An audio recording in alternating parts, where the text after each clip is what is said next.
The alert hit my phone a sharp tone that froze the entire conference room. One glance at the security feed and the world I'd spent years protecting tilted. My sister Lila was standing in the middle of my apartment, sunlight glinting off the folders she'd pulled from my safe. She wasn't panicked. She was smiling, holding them up like trophies. I was 300 miles away in a federal building, watching betrayal unfold in real time. My badge hung around my neck, my pulse in my throat. That moment, I didn't yell. I didn't rush home. I just stared at the screen and thought, she really believes the rules don't apply to her. So I made one quiet call, the kind that doesn't end with tears, but with sirens. Before I tell you what happened when those sirens reached my family's front door, tell me, where are you listening from? So I know I'm not the only one who's learned that sometimes justice has to start at home. When people picture families, they imagine warmth. Mine looked warm from the outside. 2 proud parents, a golden younger daughter and me, the quiet one, who worked for the government. We took perfect Christmas photos, the kind that made neighbors comment, "You're so lucky to have each other." Luck had nothing to do with it. It was hierarchy dressed as love. I was 30, working long hours at the Treasury Department, tracking fraudulent securities across international accounts. I couldn't talk about it, not the clearances, not the investigations, not even the cases I'd cracked. My parents assumed I shuffled papers in a cubicle. When neighbors asked what I did, Mom would smile and say Emma keeps the lights on in D.C. I never corrected her. Explaining the truth to people who'd already decided I didn't matter felt like explaining color to someone who'd chosen to live blind. Lila was the opposite, light, loud, magnetic. She had a way of filling space until no one else fit. Growing up, she'd borrow my clothes without asking, take credit for my ideas, and get away with it because she'd tilt her head, laugh, and say, "Oh, Em doesn't mind." I minded. I just learned early that pointing it out made me sound jealous. Our parents loved that version of her, charming, ambitious, a future socialite. She'd married young to Grant, a dentist, who drove a new SUV every other year. Their house had an open floor plan and a wine fridge, the kind of things Mom mentioned like merit badges. Whenever I visited, Dad would joke, "Maybe one day you'll have a real job and buy a place like this." I'd smile the same practiced curve I used at federal briefings when senators interrupted me mid-sentence. I wasn't bitter, at least I told myself I wasn't. I'd built a life that meant something. Every folder I touched at work held the weight of national trust. Every password, every clearance test reminded me I carried more responsibility than they'd ever imagine. Still, there were nights I'd sit in my quiet apartment, scrolling through their group photos, captions full of hearts, and feel the same dull ache that started years ago, the kind that comes from being in the picture but never really seen. 2 weeks before it happened, Lila called out of the blue. "You should come home for dinner next Thursday," she said. "We're doing something big, family only." Her tone had that syrupy sweetness she used when she wanted something. I said yes anyway. Maybe a part of me still wanted to believe we could be normal. Maybe I just wanted to stop feeling like a guest in my own family. The night of that dinner, I drove up to my parents' house with the same quiet dread that always came with family gatherings. The driveway was full. Mom's sedan, Dad's truck, Lila's white Range Rover gleaming under the porch light. Through the front window, I could already see her moving around the dining room, laughing radiant like the host of her own show. Inside, the air smelled like rosemary and wine. Mom hugged me too tightly the way she did when she was nervous. "You made it, honey," she said, glancing at my blazer. "Still dressing like a lawyer, I see." I smiled, set down the bottle of wine I'd brought, and took my seat at the far end of the table. Dinner started fine banter, gossip updates on Lila's kids. Then halfway through the meal, she cleared her throat. "I actually have some news," she said, eyes flicking toward Grant. "We've made a big investment, college funds for the boys, maybe even a lake house later." Dad beamed. "That's my girl, always thinking ahead." I raised an eyebrow. "Investment?" "What kind?" Lila smiled, that practiced smirk that never reached her eyes. "You'll see." She reached down beside her chair, and when her hand came back up, it was holding a thick stack of folders. My folders. She stood holding them high enough for everyone to see. "Found your little savings, sis." For a second, I thought I'd misheard. Then I recognized the labels, serial numbers, treasury seals, the exact files that had been in my locked safe. Dad frowned. "Savings. What's that supposed to mean?" Apparently, Lila said, laughing, Emma's been keeping a little nest egg tucked away. Old bond certificates, whatever they are. Don't worry, nothing illegal, just dormant. She waved them in the air like confetti. Mom leaned forward, eyes wide with pride. Emma, that's so thoughtful. You saved all this for your nephews. Thanks for the college fund, Lila said, smirking. Parents beamed proudly. I couldn't move. The room felt too small, the chandelier light too bright.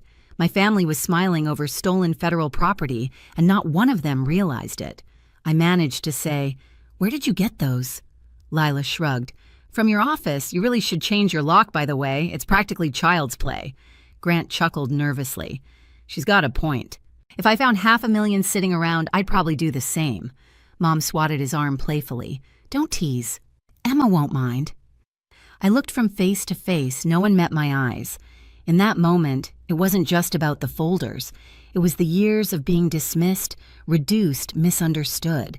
The slow erosion of being the reliable one in a family that only noticed noise. Lila tucked the folders into her designer purse. We'll make sure the money works for the family, she said. You can thank me later.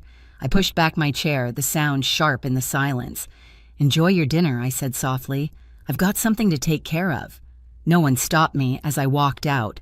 The night air outside was sharp enough to sting. I stood on the porch for a full minute, listening to laughter still leaking through the walls like it belonged to another world. My hands were steady when I pulled out my phone. Years of training had made it muscle memory. I didn't argue. I didn't go back inside. I just scrolled to the secure contact labeled AP Treasury Internal and pressed call. Carter, my supervisor, answered voice-clipped. I need to report a breach, I said. Category 1, federal property in civilian possession. The pause on the other end was short but heavy. You're certain I saw the footage myself, I replied. Subject is known to me. Relation sibling. The words felt surgical detached, but my pulse thrummed under them. He exhaled. Follow protocol. I'll loop in OIG and financial crimes. Stay put until instructed. Understood. I hung up, then forwarded the camera footage from my security feed to the encrypted channel. Lila's face filled the frame, smiling, picking the lock, lifting the folders. The proof was clean, undeniable. For the first time that evening, I took a deep breath. The cold bit through my blazer, but it grounded me. Inside, I could still hear silverware clinking, Mom's soft laugh, Lila's voice carrying that same sugary triumph. I whispered to no one. You really thought I'd stay silent forever. Driving home, the road blurred into streaks of red and white. My phone buzzed again. Special Agent Maya Torres from the Treasury Inspector General's office. Ms. Carter, we received your report. The bonds are now flagged in the federal database. A team will respond tonight. Copy that, I said. They're at my parents' residence. I'll cooperate in full. Her voice softened just a fraction. We know this isn't easy. It's necessary, I said. By the time I reached my apartment, the adrenaline had settled into something colder. I poured a glass of water, stared out at the city lights, and replayed the scene at dinner in my head. Their smiles, the casual betrayal. When I joined Treasury, I'd signed an oath, one that meant following the law above personal ties. I'd always thought it was a formality, something you'd never truly have to test. Until now. I checked the clock. 9:07 p.m. The response team would be on the move soon. In the quiet, I pictured the inevitable scene, the knock, the confusion, the realization. For years, my family had mistaken my silence for weakness. Tonight, they'd learn what silence actually meant. Before going to bed, I sent one last message to Agent Torres. I'll be at the residence in the morning to give my statement. Confirm when secure. Her reply came seconds later. Understood. Team en route now. I put the phone face down, exhaled, and let the weight of the choice settle. It wasn't vengeance, it was accountability. And by morning, the law would already be knocking on their door. The next morning, the news broke before sunrise. My phone vibrated non-stop, internal Treasury alerts, database confirmations, procedural approvals. The system had done what it was designed to do. The bonds were officially marked as stolen federal property. Their serial numbers had already triggered automated flags across every financial network in the country. But I didn't check the reports. I didn't need to. I knew exactly where the agents were going and exactly what they would find. By 7 p.m. that night, I was back in Philadelphia, pulling into my parents' driveway. The same Range Rover sat gleaming under the porch light, same laughter drifting through the dining room window. For a moment, I thought absurdly that nothing had changed, that the world could still rewind 12 hours. I knocked once and walked in. Dinner was already underway. Lila looked radiant again, dressed in something silky, her hair perfectly curled. Mom turned, startled. "Emma, we didn't think you'd come back. I had unfinished business," I said quietly, taking the seat across from Lila. Her smirk flickered but didn't vanish. "You cooled off yet? Look, if it's about the bonds, don't freak out. I talked to an advisor. He said they're basically antique certificates worth maybe 10 grand. We'll cash them next week, reinvest." "Stop." My voice cut through the table noise like glass snapping. "You're not cashing anything." Dad frowned. "Emma, honey, there's no need for that tone. There's every need I said. Those aren't antique certificates. They're bearer bonds issued by the United States Treasury. Federal Securities. Registered, tracked." Grant blinked. "Wait, federal." $500,000 worth, I said. "Stolen from a classified safe." The air went still. Even the clock in the kitchen seemed to hold its breath. Lila laughed too loudly. "You're joking. I'm not. Then what you think I stole from the government?" "From my own sister?" "I don't think I said. I know. The footage is already in federal custody." Mom's hand trembled on her wine glass. "Emma, sweetheart, surely there's a way to handle this privately." She didn't mean she broke into a secure residence, bypassed an electronic lock, opened a safe, and took protected instruments. "That's not a misunderstanding." Lila's voice rose desperate. "They were just sitting there. You weren't using them. You never tell anyone what you do." "How was I supposed to know that's what clearance means, Lila?" I said. "You're not supposed to know." The sound that followed wasn't thunder, but it felt like it. A pounding knock shook the front door. 3 beats, then a woman's voice. Treasury Inspector General opened the door. Every head turned toward me. I stayed seated. "That'll be for you." Lila froze. "You didn't." I said nothing. Dad pushed back from the table. "I'll see who it is." Before he reached the door, it opened to a group of agents in black jackets, Treasury OIG printed in yellow. At the front was Special Agent Maya Torres' credentials, outtone clipped and calm. "Evening. We have a federal warrant for Lila Whitman." Mom gasped. "What? This is absurd." Agent Torres's eyes didn't waver. "Ms. Whitman, you are under arrest for theft of government property, defeating federal security measures, and attempted securities fraud." Grant's fork clattered to his plate. "Oh my God." Lila stood so fast her chair fell back. "You can't be serious. She's my sister." "Which makes this worse," I said softly. 2 agents stepped forward.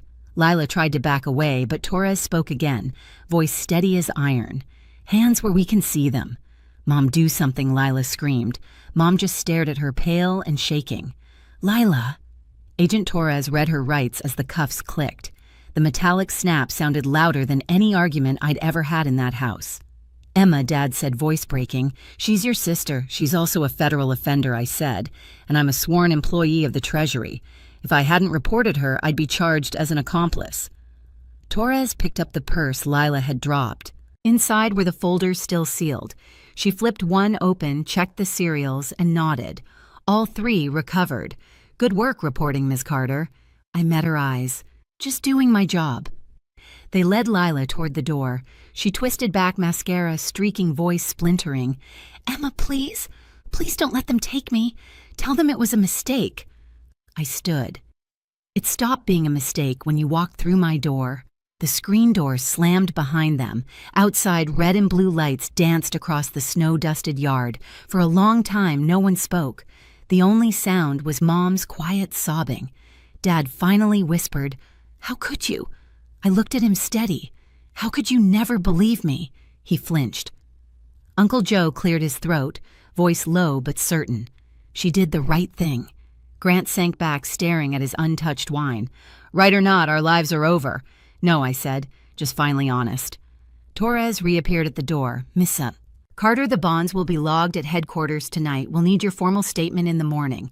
"I'll be there," I said. She gave a single nod, then disappeared into the night. I turned back to my parents. They looked smaller somehow, like the truth had shaved years off them. "You wanted to believe she could do no wrong," I said. Now you can see what that costs." No one answered. When the sirens faded, I walked outside. The air was cold and raw. From the driveway, I could still see the reflection of the flashing lights disappearing down the road. I didn't feel triumphant. I didn't feel sorry. I just felt free, because for the first time, the silence in that house wasn't mine to carry anymore. The trial came faster than anyone expected. Within weeks, the footage from my apartment was entered as evidence, high definition, time-stamped, inescapable. Lila's face filled every frame, picking the lock opening, the safe lifting the folders with that same triumphant smile. Her defense attorney tried everything, claimed she thought the documents were family assets, that she didn't understand their value, but the serial numbers and internal records tore that argument apart. In court, I sat behind the prosecution table, hands folded back straight. I wasn't there out of revenge. I was there to finish what duty had started. When the verdict came, guilty on all counts, Lila sobbed so hard she could barely breathe. The judge's voice stayed calm as he read the sentence: 12 years in federal prison, $500,000 in restitution, $150,000 in fines. Mom cried quietly in the gallery. Dad stared at the floor, lips pressed white.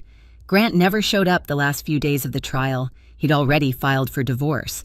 When the guards led Lila out, she looked over her shoulder at me one last time. I didn't look away. I'd already said everything I needed to by choosing to tell the truth. After the sentencing, I stepped outside into the pale winter sunlight. The courthouse steps felt endless, but each one lightened the weight I'd carried for years. I thought of all the times I'd been invisible at that family table, dismissed, overruled, forgotten, and realized that doing what was right hadn't made me smaller. It had finally made me seen. 3 years later, I was promoted to Senior Supervisory Analyst at Treasury. I led a team of 12 investigators, worked with agents from 6 countries, and earned a commendation for recovering nearly $300 million in stolen securities. At the ceremony, the secretary shook my hand and said, "Integrity, like yours, is what holds this department together." My parents didn't attend. I didn't expect them to. Lila still writes from prison, sometimes letters full of apologies that slide into requests, parole recommendations, money for restitution. I keep them in a drawer unopened. Some lessons have to be learned the hard way. People think justice feels loud and satisfying, like a movie ending with applause. It doesn't. It feels quiet. It feels like breathing again. 3 years later, my apartment feels different, cleaner, quieter, unbothered. The new security system hums softly, the one Treasury paid to install after the case. Sometimes I stand by the window at night looking over the city lights, thinking about how silence used to hurt. Now it's peace. My parents still have a spare key. They've never used it. Maybe that's their version of distance or regret. Either way, I've stopped waiting for them to understand. People still ask if I ever wish I'd handled things differently. I tell them no. You can forgive someone without excusing them. You can love your family and still draw a line they can never cross.